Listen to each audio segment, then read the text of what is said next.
Okay. Hi. How's everyone doing? Okay, Micha.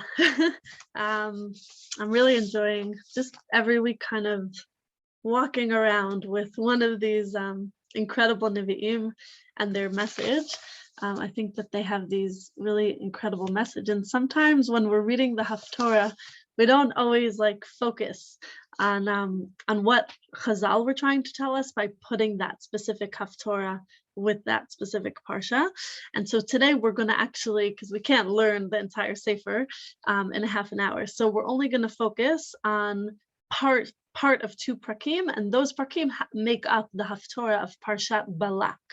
Okay, so the Parsha of Balak, the king who hires Bilam to curse the nation of Israel, but to our joy, unfortunately, he's unsuccessful. Okay, so before we focus on this Haftorah and we try to understand what's the connection between Micha's message and the Haftorah to Parshat Balak, just want to give a little bit of a background, and I also want to give credit to Rav Moshe Lichtenstein and to Rav Liebtag and to Dat Mikra for their help in building this year. Okay, so Micha happens to be one of the four big prophets that prophecy at the time of specific kings, which were Hosea, Amos, Yeshayahu. The four prophets are Hosea, Amos, Yeshayahu, and Micha. Those are the four prophets that prophesied during the same time period of this following kings, which are Uzziyahu, Yotam, Achaz, and Chizkiyahu. Which we see at the beginning of Sefer Micha. Those are the Judean kings, and Yeravam ben Yoash, those are the 10 tribes. Now, it's not a coincidence that these Nevi'im, that there's so many Nevi'im, that we have these four big prophets during this time period. Okay, because as Rav Liebtag points out, during the 400 years that we span the Beit HaMikdash, there were many ups and downs in terms of our spiritual state, prosperity, security, and if you look at it, you can see that the highs are when we have this economic growth, unity, security, peace with our neighbors, and the downs are the lower points is when we have the famine and poverty, internal strife, when we have war. And so he claims that these 400 years in some ways look like a sine wave, right? Of kind of like these ups and downs, these higher points and lower points, right? So for example, if we look at the kingdom of David HaMelech and Shlomo HaMelech, that was our high point, right? That's like the ideal that we've reached in our history. But then one generation later, only a generation later, we see that the monarchy tragically splits, and we have between Yehuda and the 10 tribes of Israel. And during that time, Egypt's attacks plunders the Beit HaMikdash. The 10 tribes have this internal strife, and that's a low point. About 100 years later, there's another time of prosperity. This is during the time of Achav, the king of Israel, and Yehoshaphat, the king of Yehuda. But it was short-lived, this time period. And then only several generations later, we have Yeravam ben Yoash, who we're going to speak about during this time period now, the king of Israel, and Uzziah, the king of Judah. And once again, we see this prosperity and security, and it returns. And this is a high point. So during this time period, we have this Nevi'im, they have these high hopes because there's this potential, right? We want to get back. We yearn to get back to that ideal state of security from warfare, of having a Beit HaMikdash and that incredible connection with the Kadosh Baruch Hu. So there's this potential. And so during this time period of these kings, there's these four Nevi'im that come onto this stage. They begin their prophecy. And Yeshayahu, who also happens to be in this period, he foresees this unfolding of a messianic era even.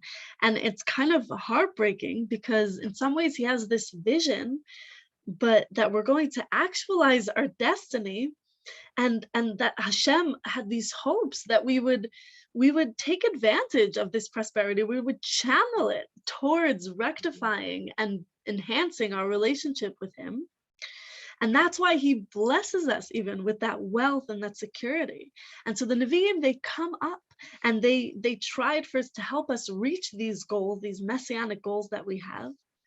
But once we fail, and I think it's just very heartbreaking because you see it all throughout Tanakh, right? That we're at this point where it's like, okay, we have so much potential, right? Like in Sefer Yehoshua, we start to conquer most of the land, and then you go to Shoftim, and it's like, oh, right, this descent. And you see that throughout. You see it throughout Tanakh, and every time that you read it, it's heartbreaking because you're just like, we were almost there, right? We almost got to the top of the mountain, and then we just tumble down. And so we see that once they fail, the prophets are here to explain why God is so angry with us, right? Why he's so upset with his nation. And we see how they fail to listen and to seize this opportunity. So Micha comes in, he's the contemporary of Yeshayahu. And both of them focus their rebuke on concepts of social injustice, corruption, the famous battle cry for tzedek u'mishpat, right? And if we look a little bit, just a short overview of the structure, Dot Mikra divides it into 3 sections. Prakim Aleph through Gimel, we see that there's rebuke, and speaking about punishment. The Prakim of Daled through Vav, he speaks of Tochacha, these even more rebuke, and then Vav through Zion, it has Musar, and contemplation and prayer, right? So when we focus on our Haftorah, and that's what I wanted to look inside, there's 2 halves to this Haftorah, and it's quite short. It's Perek Hey Pasuk Vav until Perek Vav Pasuk Chet, and it's divided into 2 different halves. The first half is going to speak, we're going to see that inside, it's going to speak about Nechama, this consolation, this incredible consolation to the nation, and the second part is Tochacha, it's rebuke.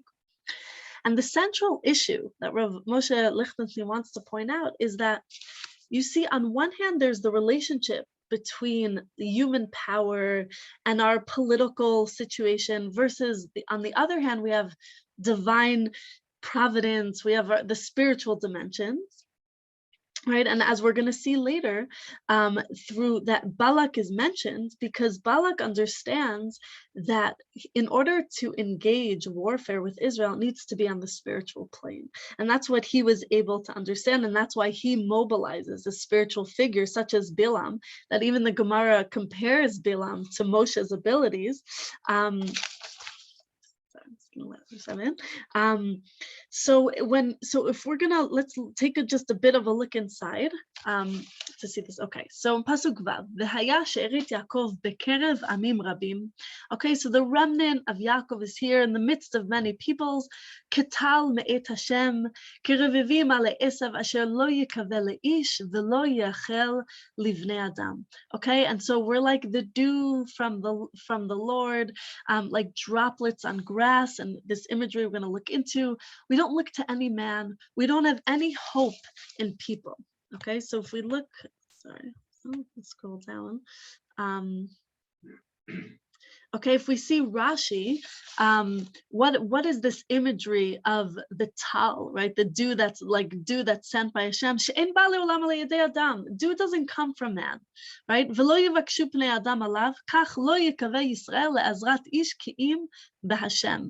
And people don't ask for it. Dew just falls. It's not asked for, and it doesn't come through for man. Israel is not going to hope for the help of man, but only to hope for the help of HaKadosh Baruch Hu. And that's an incredible state to be in, right? For the nation of Israel not to be seeking out allies in other nations, not to need the help of the United Nations or of the United States of America, but to be able to look to the heavens and say, that's enough, right? Dayenu.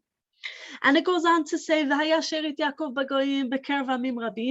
we're going to be amongst the other nations, like in Aryeh, B'Ba'amot Ya'ar, and this imagery of like the lion among the beasts of the field, a fierce lion among the flocks of sheep, which tramples wherever it goes and rends with none to deliver, right? That imagery of the lion that's so powerful, again, that's the ruler of the other beasts. Okay, so here, This is the consolation. This is the state that we're going to be in. You're going to prevail over your foes, and all of your enemies are going to be cut down. And on that special day,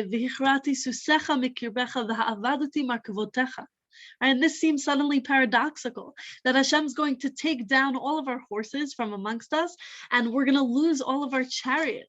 Right? We're going to lose all of our, mivtzar is the fortresses, right? I'm going to destroy the cities of your land and demolish all of your fortresses. Pasuk Yud Aleph,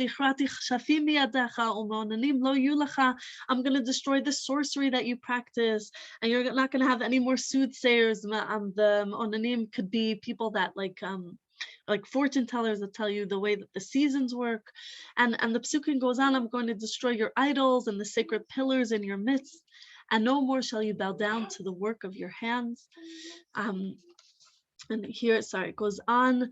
I'm going to tear down the sacred posts in your midst and destroy your cities. In anger and wrath will I wreak retribution on the nations that have not obeyed. Okay, so here in these psukim, we see that we have the upper hand, right? That when it says that God is going to take away the susim, Rashi explains, he is right? It's going to take the Egyptian aid that you're relying on to supply you with horses. You're not going to need that, as you see that in Radak as well. You're not going to need this because you're going to have peace after Milchemet Gog uMagog, after that great war. Okay, so it seems almost paradoxical, right, that Hashem is taking away in a way like our military devices, but no, it's the opposite. We're not going to need that, right? When I think about my son one day going to the army, my prayer is not that he's going to be strong and fight powerfully. My prayer is that he won't even need to be in the army when he turns 18, that we will no longer have that battle and that war, and that he won't even need to go into the army of Israel, right? That's our prayer, and this is what he's speaking about here. Okay, so that's the whole, that's the first half of the section here. That destruction of Israel's military resources will be gone, and also he speaks about like the removal of the idols and the fortresses and the sorcery and all of this removal of all of our spiritual stumbling blocks. We're going to have this direct spiritual line with HaKadosh Baruch Hu. And then we transition into the second half of the parak of the Haftorah. And this is the transition between the nechama, the consolation, to the tochacha, to rebuke. Okay, we're going to see that his language changes. And it's the transition between this redemption of the remnant of Yaakov to this quarrel between Am Yisrael and HaKadosh Baruch Hu. And that's the difference between the two halves that we're going to see. But all along, there still is that common denominator, which is that emphasis on how we're going to finally have our dependence on HaKadosh Baruch Hu, which is a chiddush, right? Nowadays we know and we say that we really depend on God, but here it's this absolute dependence that we don't even need to have horses, right? Nowadays we'll say, okay, I'm going to pray to Hashem, but I'm still going to do my hishtadlut, right? You still pray to Hashem, but you still need to go and fight in the army in order to protect ourselves. We're not yet in that spiritual state where we can take away the army and only have that reliance on God, right? So if we look inside on this in the second section, and then we're going to see how Bilam and Balak are mentioned, and we're going to touch upon why this is used as the Haftorah. Okay, so in Parak Vav, Shimuna et asher Hashem omer. Okay, listen, hear what Hashem is saying. Kum riv et harim v'tishmana hagvaot kolecha. Hear what the Lord is saying. Come, present my case before the mountains, and let the hills hear you pleading. Right? Shimu harim et riv Hashem v'ha'itanim mostei aretz ki riv la'Hashem imamo v'im Yisrael yitvakach. Right? He's speaking about nature as his witnesses. For the Lord has a case against his people. He has a suit against Israel. And it goes on, and it's like you can through Micha, you hear Hashem's pain. Ami ma asiti lecha? What have I done to you? Ma hal'etecha anave, right? What wrong have I done to you? What hardship have I caused to you? Testify against me. Ki aletecha me'eret Mitzrayim, I brought you out of Mitzrayim, and I redeemed you. And I sent before you these 3 spiritual giants. I sent before you Moshe, Aaron, and Miriam. And then all of a sudden we have this mention of Balak and Bilam. Ami zacharna ma ya'at Balak melech Moab.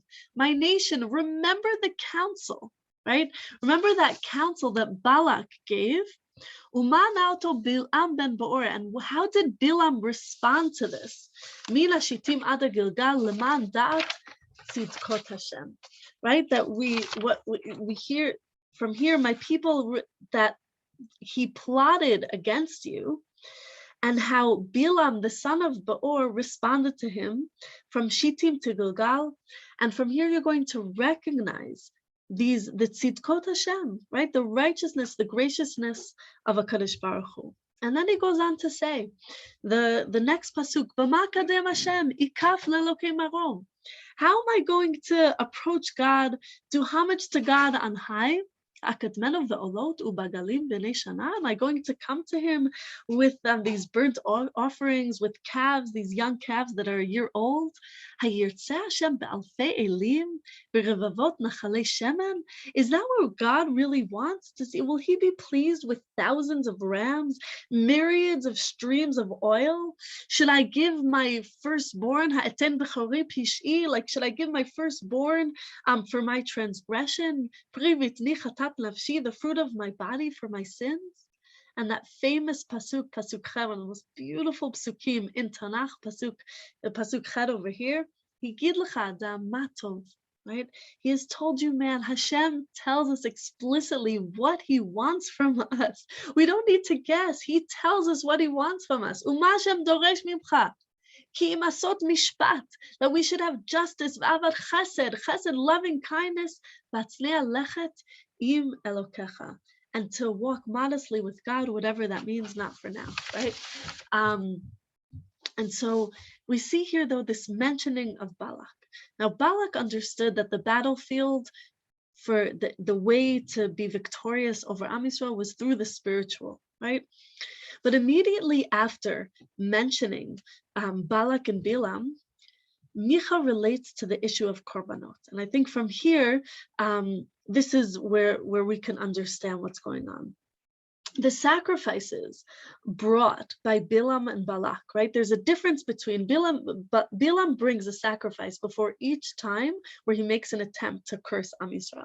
But there's a huge difference between his sacrifices and the outlook of the Nevi'im here, right? Bilam was a magician.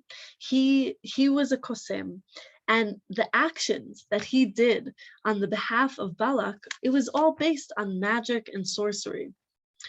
This type of sacrifice, it doesn't express that inner religious experience, right? Rather, it's this attempt to magically appease God via deeds that are going to win God over, right? To win Hashem over.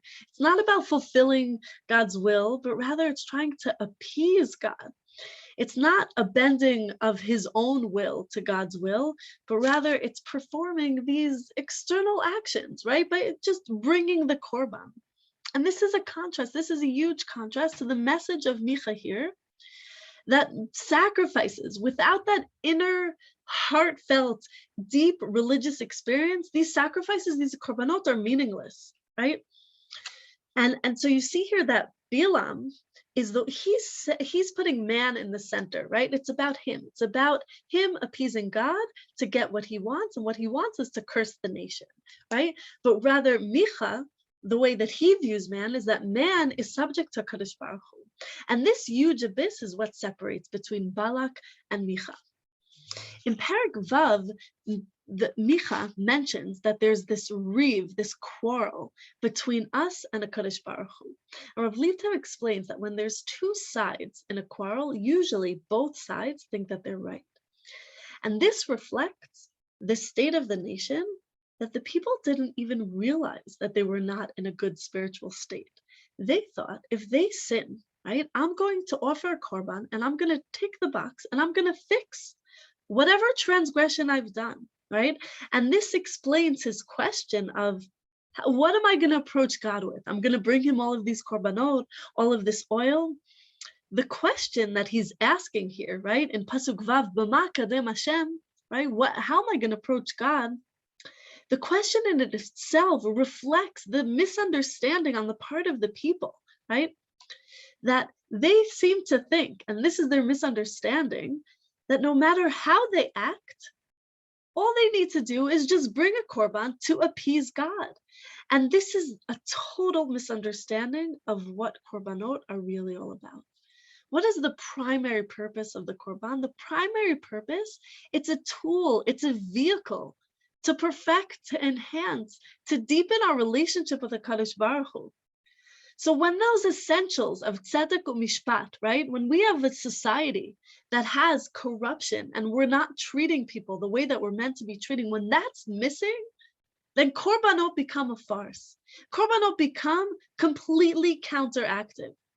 And so in Parshat Balak, we see that it seems as though Balak assumes that just a few choice korbanot are going to appease Hashem. And he has this misunderstanding of what korbanot are.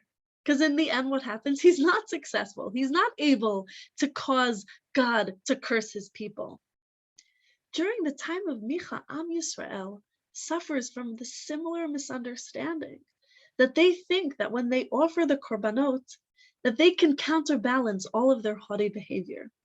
I think that this message, right, when we're reading Parshat Balak in the future, we're not there now, but when we read Parshat Balak, I think that when we see Micha, it's something that we're all guilty of. We're all guilty of ticking boxes, right? Of paying homage, of saying, uttering the words in davening, of maybe putting, tzedakah in a box, or I don't whatever actions that we take, that we just, our heart isn't in it, right? We think that it's just enough, and the actions in some ways are like the shell, but if the shell is empty, right, then what are these actions about? And I think that Micha is this incredible mirror that oftentimes we think we're okay. We think that spiritually we're in the right place. We're going through the routine. We're doing the right thing. We're going to shul, right? We're davening 3 times a day, whatever it is.